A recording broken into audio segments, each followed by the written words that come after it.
So Stefan, our firstborn, was born in Winnipeg. He's now 30. He was almost 3 weeks late. And I remember his mom, we said that the doctor said, could wait another week. And she said, no, we're going to the hospital. And then we went there and, the birth had to happen quickly because he had, he was in some kind of danger. So they took him out very quickly. And so you came out and, big baby. And so growing up, should I talk about you as, mentioned? Yeah. However you want. Yeah, you are, it was a pride and joy. We were very grateful for the first child. Fathering and parenting was a little bit, of course, they say that children don't come with a manual. And I remember, you had the first hiccups that you had. I wanted to take you to the emergency because I wasn't too sure what was going on. Yeah. So growing up, in Winnipeg, you had a lot of family around, and it was good for us.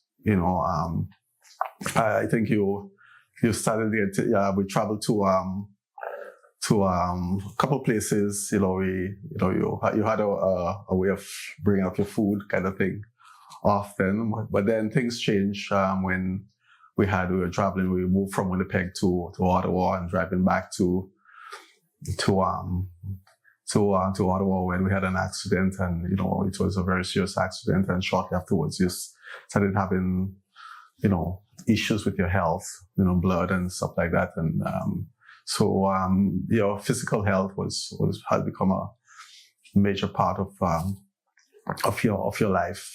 The hospital visits, the swelling of the arm, the missing the school and not knowing what was happening. So it was a very challenging time, very challenging time. And then Torrance came, and we had, unfortunately, they took him out too late, and he had major bleeding in the brain, and so he's ended up having a severe case of cerebral palsy. So both of our children, have had or still have serious health challenges. But I will see you, persisting, you miss out of school. You're in the hospital a lot.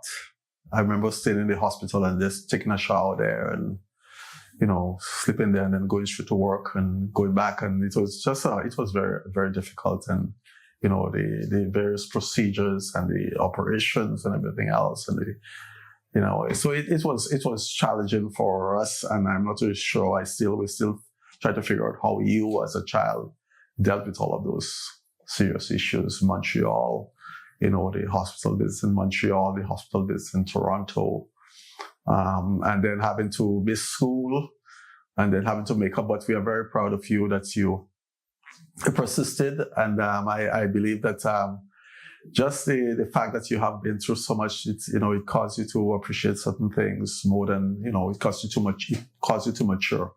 I believe that, there's this thing about resistance. Like if a kite wouldn't fly if there is no wind, and a sailboat would not sail if there is no wind against the sail.